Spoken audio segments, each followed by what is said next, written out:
Idol, welcome back dito sa Ka-Erzs, kung saan diretsong usapan, walang paligoy-ligoy, at lagi nating inuuna ang katotohanan bago ang ingay ng social media. At ngayong araw, grabe idol, trending na naman.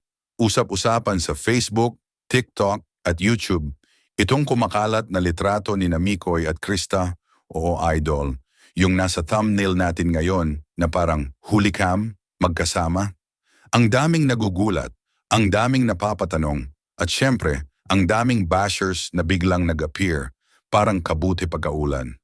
Pero tayo dito, idol, as always, positive reaction lang dahil kilala natin ang Mikris. Totoo, genuine, at hindi nabubuhay sa chismis, kundi sa suporta ng solid fans. So ayan na nga idol, kitang-kita sa larawan. Nakaupo sila sa isang table, may drinks sa harap, chill ang vibes, parang walang iniisip kundi moment nila together. Si Mikoy, nakakap, nakarelax, yung kamay niya nakasandig sa pisngi, na parang caught in the moment. Si Krista naman, ayan o idol, yung nangiti niya. Yung mga bashers hindi kayang i-photoshop yan. Natural, totoo, kalmado, comfortably happy. At ano ang pinapakita nito? Simple lang, hindi mo makukuha ang ganitong aura kung hindi ka komportable sa taong kasama mo. At syempre idol, dahil trending, bigla na namang lumilipad ang mga haka-haka online. Meron pang nagsasabi, ayan na sila lumalabas ng patago. Meron din, naku hulikam na naman, nagkita pala. Pero come on idol, bilang matagal nang sumusubaybay sa journey ng Mikris, alam natin na wala namang masama kung magkasama sila. Ang masama lang ay yung ginagawa ng iba, yung ginagawang issue ang hindi naman dapat gawing issue. Kasi sa totoo lang idol, wala namang ginagawa si Mikoy at Krista na mali. Nagkape lang sila, nagkita lang sila, nagbonding lang. Pero sa mata ng mga inggit, boom!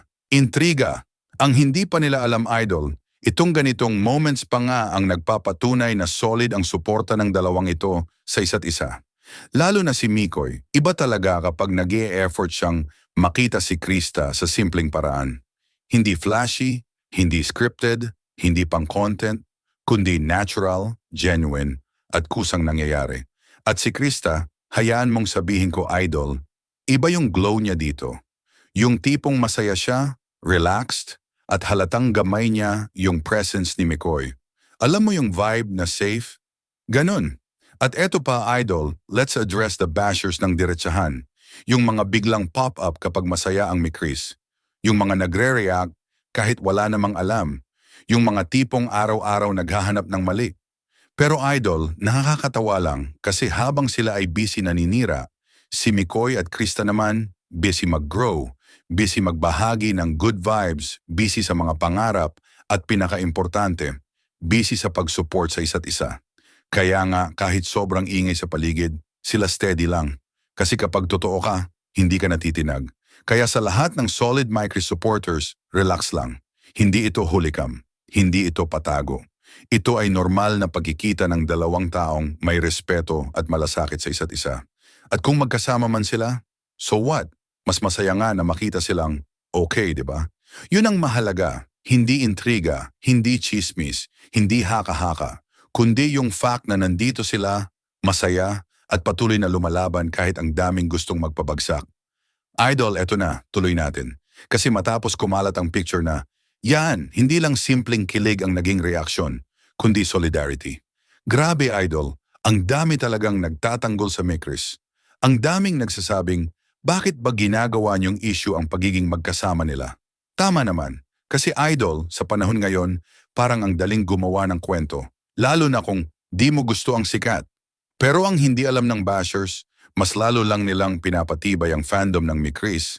Mas lalo nilang pinapakitang threatened sila sa chemistry ni Mikoy at Krista. At idol, pag-usapan natin yung chemistry nila sa picture. Nakikita mo kung paano nakasandal si Krista, yung relaxed na pose niya, yung soft smile, hindi yan ngiting napipilitan. Yan yung ngiti ng taong komportable sa kausap. At si Mikoy naman, yung tingin, yung posture, halatang chill pero present. Parang andun siya hindi dahil kailangan, kundi dahil gusto niya. Yan ang hindi kayang pantayan ng kahit anong script ng bashers. Now idol, ang tanong, bakit ang daming nagugulat kapag magkasama sila? Simple. Kasi kahit ilang buwan na silang tinitira ng bashers, kahit ilang beses silang ginagawa ng issue, nandyan pa rin sila. Nakangiti, kumakapit, at hindi nagpapadala. Ang inaabangan ng iba, masira. Pero ang nakikita ng solid supporters, mas lalong lumalalim ang connection. At ito idol ang totoo, ang Mikris hindi nabubuhay sa ingay. Nabubuhay sila sa actions, hindi sa intriga. Kaya kahit pa may maglabas ng picture, video, screenshot, blind item, wala silang dapat ipag-alala dahil wala silang tinatago. At yung mga bashers na nagsasabing, content lang yan, naku idol, paulit-ulit na linyang walang laman. Kung content lang yan, bakit hanggang ngayon consistent ang support? Bakit ang daming nakakakita ng sincerity? Bakit kahit anong bagyo, buhay?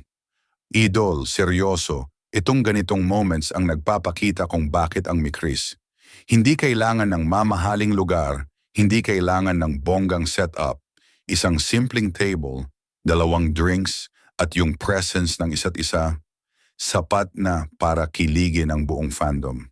At hindi ito scripted, hindi ito forced, hindi ito drama, ito ay tunay na connection. At para sa mga bashers na gustong ipasok ang age gap, chismis, at negativity, idol, wala na yun sa panahon ngayon. Ang mahalaga, respeto, malasakit, at magandang intensyon.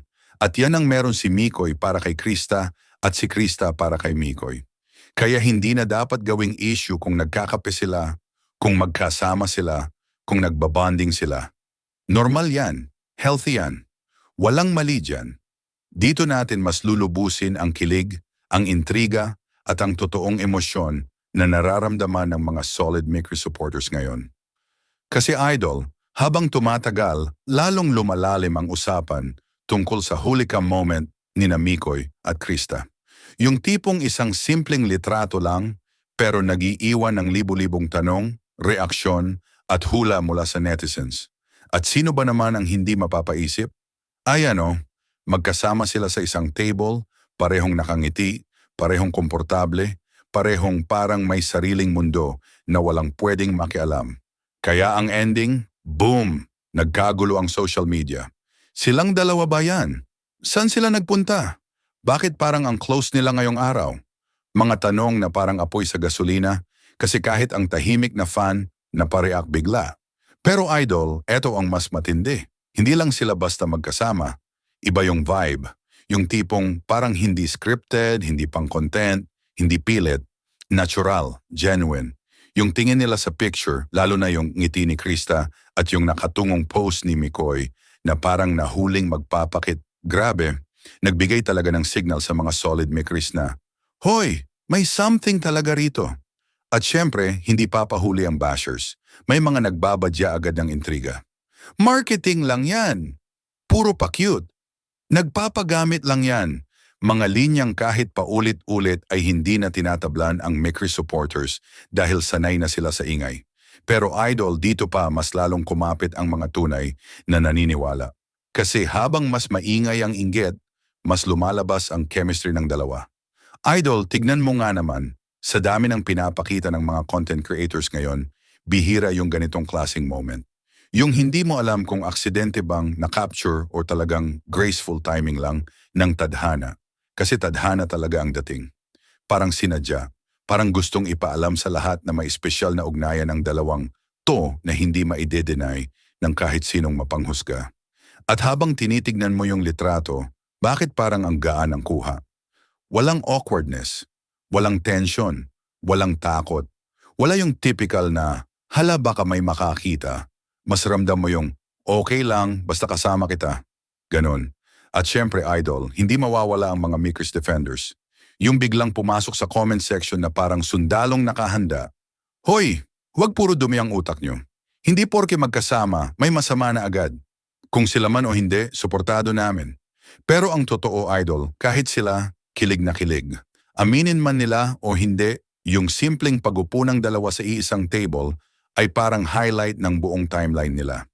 Kasi para sa Mikris fans, malaking bagay na makita silang magkasama ng ganito. Relax, chill, at walang halong pressure. Yung tipong parang off-cam moments na hindi mo inaasahang mabubuking. Pero ang pinakamasarap panoorin, idol, yung tahimik lang si Mikoy sa litrato, nakatukod yung pisngi, pero parang may ngiting gustong itago. Yung parang, ayaw ko ipakita pero masaya ako. Tapos si Krista naman, ayan o, confident, blooming, parang proud pa nga nakatabi niya si Mikoy. At dito nabuo ang malaking tanong ng lahat. Magkaibigan ba talaga? O may special understanding na? Kasi idol, hindi lahat ng magkaibigan may ganitong vibe. Hindi lahat ng magkaibigan ramdam mong may spark kahit hindi sila nagsasalita. At sa case ni na Mikoy at Krista, grabe idol, parang may mga salita sa pagitan nila na hindi kailangan bigkasin pero kita ng mata ng fans. Kaya nga idol, umikot ang social media kagabi. May mga nagsabi pang hulikam daw, kesyo na silip, nahuli, may nag-leak. Pero kung titingnan mo ng maayos, walang masamang makita dito. Walang mali, walang dapat ikahiya. Ang nakikita lang natin ay dalawang taong magaan ang loob sa isa't isa. At idol, yun ang pinaka-rare ngayon. Sa mundo ng content, clout at siraan, bihira ang totoong connection. Kaya siguro ganito kalakas ang impact. Kasi hindi scripted, hindi pilit, hindi showbiz.